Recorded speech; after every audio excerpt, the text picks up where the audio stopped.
Hallelujah,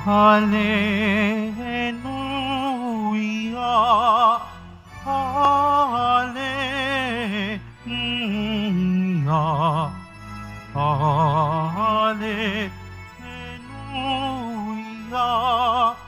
Hallelujah.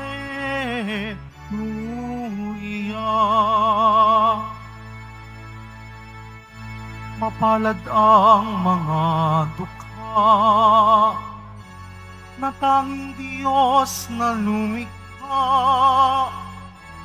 ang pag-asa at adhika. Hallelujah,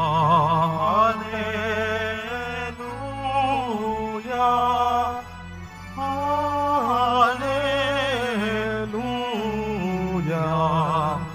Hallelujah, Hallelujah.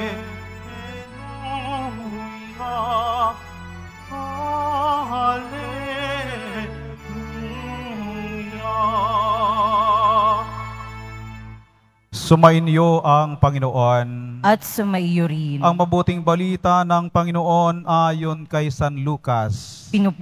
Papuri sa iyo, Panginoon. Taon-taon tuwing pista ng Paskuwa, ang mga magulang ni Jesus ay pumupunta sa Jerusalem. At ang 12 taon na siya, pumaroon sila gaya ng dati nilang ginagawa. Pagkatapos ng pista, sila'y umuwi na. Nagpaiwan si Jesus sa Jerusalem, ngunit hindi ito napansin ng kanyang mga magulang. Sa pag-aakala ng isa na si Jesus ay kasama ng isa, nagpatuloy sila sa maghapong paglalakbay. Nang malaman nilang hindi siya kasama, siya'y hinanap nila sa kanilang mga kamag-anak at kakilala. Hindi nila siya matagpuan, kaya't sila'y bumalik sa Jerusalem upang doon hanapin.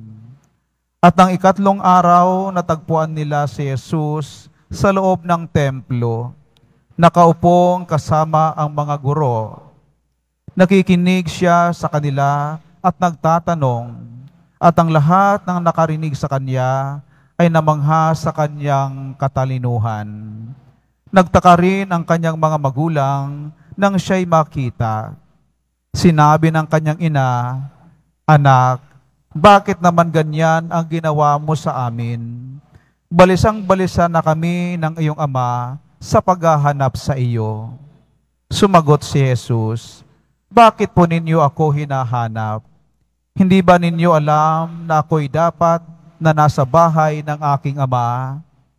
Ngunit hindi nila naunawaan ang pananalitang ito. Si Jesus ay umuwing kasama sa Nazaret at naging isang masunuring anak. Ang lahat ng bagay na ito ay iningatan ng kanyang ina sa kanyang puso. Mga kapatid, ang ebanghelyo ng ating kaligtasan. Pinupuri ka namin, Panginoong Hesukristo. Magsiupo muna ang lahat. Mga kapatid, magandang umaga po sa inyong lahat. At binabati rin po natin ang ating mga kapatid na nagkikipagdiwang po sa atin ng banal na misang ito sa mamagitan ng social media platform na buhat sa iba't ibang dako ng Pilipinas at mundo. Magandang umaga po sa inyong lahat na nagkikipagdiwang ng misang ito via online. Ngayong araw po, pinagdiriwang natin ang kapistahan ng kalinis-linisang puso ni Maria. Ito'y ginaganap natin kinabukasan ng kapistahan ng kabanal-banalang puso ni Jesus. Kahapon po ang kapistahan ng kabanal-banalang puso, kaya ngayong araw po, pinagdiriwang naman po natin ang kapistahan ng kalinis-linisang puso ni Maria. Ang debusyong ito, mga kapatid, ay nagsimula noong 11 o unang bahagi ng ika-12 siglo. Kaya matagal na po, matagal-tagal na. Ito po ay mas naging tanyag sa mamagitan ni St. John Eudes na nagpalaganap ng debosyon sa dalawang puso. Debosyon sa kabanal-banalang puso ni Jesus at sa kalinis-linisang puso ni Maria noong ika-6 na raang taon. Ang debosyon na ito ay mas napag-ibayo nang si Mahal na Birheng Maria mismo ang magsabi sa kanyang apparition sa Fatima, kung saan hiniling ng ating mahal na ina na magkaroon ng debosyon sa kanyang kalinis-linisang puso bilang daan patungo sa pagkakaroon ng kapayapaan sa mundo at pagbabalik loob ng mga makasalanan. Napakaganda mga kapatid, at nais ko pong ito'y pakatatandaan natin. Pag sinabi nating debosyon sa ating mahal na ina sa kanyang kalinis-linisang puso, huwag nating kalilimutan na mismo ang ating mahal na ina sa kanyang apparition, sa Fatima, siya pong humiling. Siya pong humiling na magkaroon ng debosyon sa kanyang kalinis-linisang puso, alang-alang sa pagkakaroon ng kapayapaan sa mundo at panunumbalik ng mga makasalanan. Napakaganda, napakaganda. Wala nang mas makapagpapatibay ng debosyong ito kundi mismo ang ating mahal na ina. Magandang punto na ito mga kapatid, na galing mismo sa ating mahal na ina na magdebosyon tayong lahat para sa kapayapaan ng mundo at pagbabalik loob ng makasalanan. Kaya pag nilayan po natin kung anong mga mahalagang bagay at ang kahulugan ng kalinis-linisang puso, pagdiriwang natin, anong mahalagang bagay sa pagdiriwang natin sa kalinis-linisang puso ni Maria. Pag sinabi natin kalinis-linisang puso ni Maria, mga kapatid, ito'y kumakatawan sa tatlong mahalagang bagay. Pagmamahal, siyempre una, kalinisang puso ni Maria, walang bahid ng kasalanan. Pangalawa, ito'y sinasagisag nito ang kanyang pagmamahal sa Diyos na walang pasubali. At pangatlo, ang kanyang pakikisalo at ambag sa pagtubos ng kanyang anak sa sangkatauhan. Kaya tatlong punto. Una, kalinis-linisang puso, malinis na puso. Alam po natin na ang ating mahal na ina ay pinaglihing walang bahid dungis ng kasalanan. Immaculada Concepcion. Hindi man po tayo pinaglihi na katulad niya, ito'y paanyaya sa atin na linisin natin ang ating mga puso. Nanatili si Maria malinis dahil siya'y nakipagtulungan sa grasya ng Diyos. At tayo rin naman, mga kapatid, hindi man tayo pinaglihi katulad ni Maria na walang bahid dungis ng kasalanan, kasi ito'y pabor na para lamang sa Kanya. Subalit, mailalayo po natin ang ating mga sarili sa kasalanan kung tayo po ay katulad ni Maria, ay makikipagtulungan sa grasya ng Diyos. Makikipagtulungan sa grasya ng Diyos na malinis ang ating mga puso. Kaya nga po dito sa dambana ng Quiapo Church, ay parati yan may confession. Doon ang paglilinis natin. Mulit-muling nagsisimula tayo sa paglilinis po ng ating mga puso. At sa pagkakaroon ng malinis na puso, ay magkakaroon din po tayo ng malinis na buhay. Di ba't sinasabi po ni Jesus sa banal na kasulatan na hindi po ang pumapasok sa bibig ng tao ang nakapagpaparumi sa kanya sa mata ng Diyos.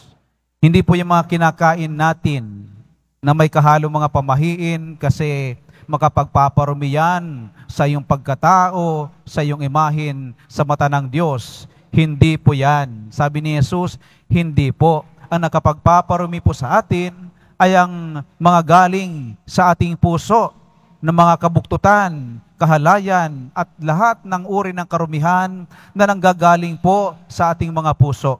Ayan. Kaya kung tutularan natin si Maria, makipagtutulungan po tayo sa grasya ng Diyos na mulit-muli tayong magbabago, aahon, babangon, dahan-dahang aangat sa kabanalan sa mamagitan ng palagiang pangungumpisal at magipagtulungan sa grasya ng Diyos. Mga kapatid, mangyayari sa atin ang sinasabi ni Jesus muli sa banal na kasulatan, maging banal kayo tulad ng Ama, ang Ama at ako ay banal. At tulad ni Maria na malinis ang puso. Pangalawa, ang kalinis-linisang puso ni Maria, mga kapatid, ito'y sumasagisag din ng kanyang lubos na pagmamahal sa Diyos. Kaya salungat po ito sa inog ng mundo, pagmamahal sa sarili. Pag sinabi po nating pagmamahal sa Diyos, hindi po sentro ang sarili sa kanyang buhay, kundi Diyos ang sentro ng kanyang buhay. Kung bakit pumapasok ang kasakiman, pagiging makasarili, mismo kasi ang tao ay naginagawa niyang sentro ang kanyang sarili lamang. Puro sarili, kapakanan, lahat, puro sarili. Walang iniisip na tungkulin sa Diyos at tungkulin sa kapwa. Kaya tularan po natin ang ating mahal na ina. Muli tayong hinahamon na magkaroon tayo ng iba yung pagmamahal sa Diyos. Kaya nga itong pagmamahal ni Maria sa Diyos ay nauwi sa pagtatalaga ng sarili, paglalaan ng sarili sa Ama, sa Diyos mismo. Kaya nga po, ang tugon niya sa Anghel Gabriel, narito ang alipin ng Panginoon. Alipin ng Panginoon. Ang kanyang tawag sa kanyang sarili, sa mata ng Diyos ay alipin. Noong panahon ni Maria, mga kapatid, magkaiba ang alipin at katulong. At noong panahon nga walang katulong. Alipin. Ang alipin noong panahon ni Maria ay para kang bagay lamang, hindi tao, walang karapatan. At ikay po pwedeng bilhin at po pwedeng ipagbili.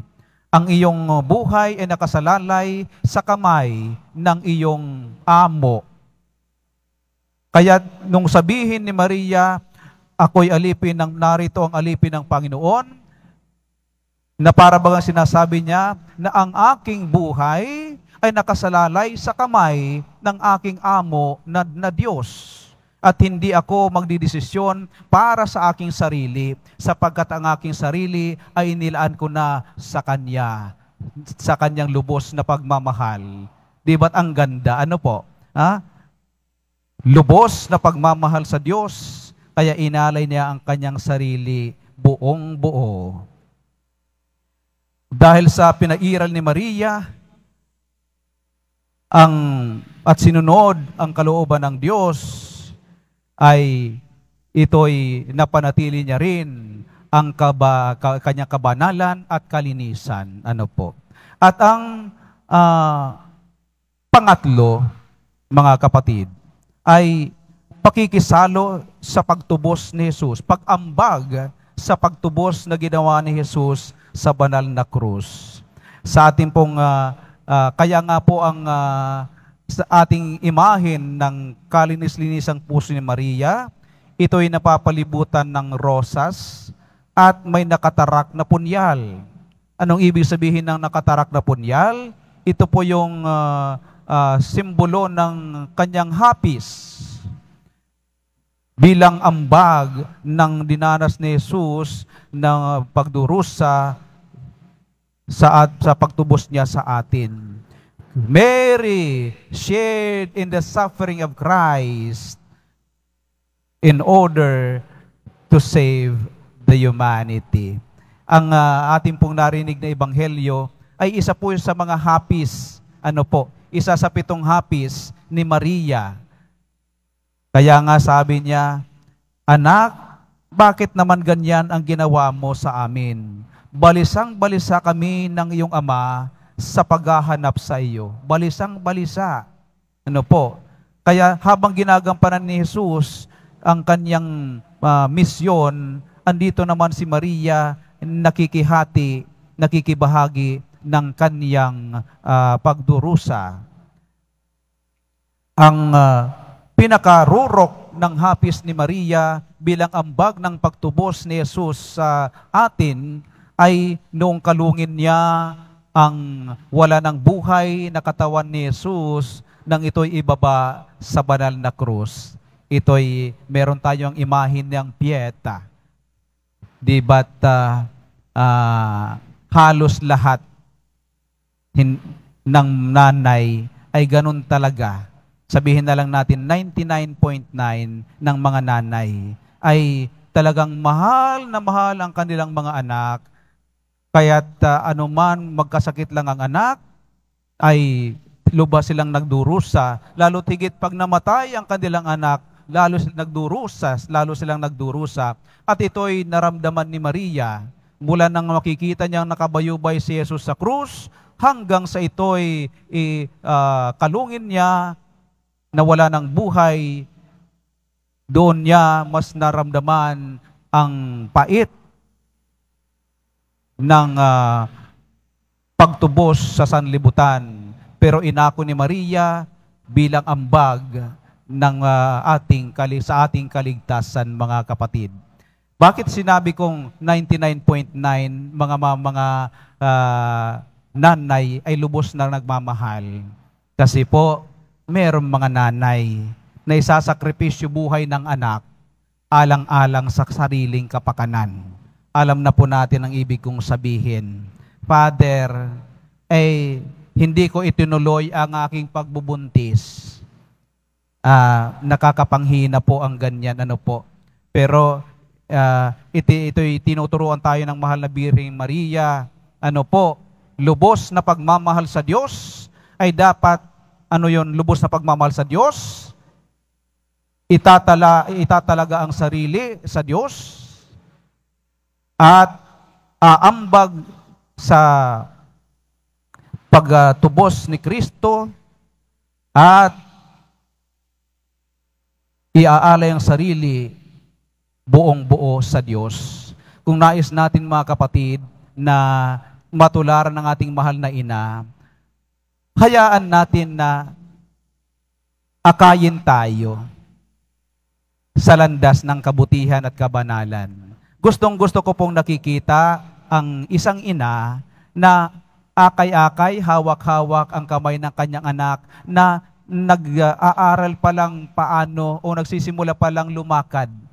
Yung mga 3 years old o 2 years old, 3 years old na bata, makikita dyan sa daan. Naawa ko sa bata pero kinakailangan yun matutong maglakad. Hinahawakan ng nanay ang kamay ng anak at hindi masyadong matuwid, hahakbang ng hahakbang ang anak. Maganda yan. Sa imahin na ganyan, mga kapatid, katulad din tayo ng mga anak ni Maria, no? O katulad tayo ng mga anak na hindi pa marunong maglakad sa daan ng kabanalan. Ayan, kumbaga katulad tayo ng 2 taong gulang na ang humakbang at maglakad ay hindi pa matuwid. Kaya hayaan natin na hawakan ni Maria ang ating mga kamay na sa ating pagdiriwang ng kanyang kalinis-linisang puso ay upang tayo makalakad. Saan tayo lalakad? Katulad ng mahal na ina, makalakad tayo sa kalinisan ng puso, no? Malinisan natin ang ating mga puso sa pangungumpisal at lumago sa kabanalan. Hayaan nating hawakan ng ating mahal na ina ang ating mga kamay at tayo'y palakarin upang maitalaga at maialay ang sarili sa Diyos at hindi maging makasarili. At panghuli, hayaan po natin na hawakan ng ating mahal na ina ang ating mga kamay at tayo'y kasama niya ay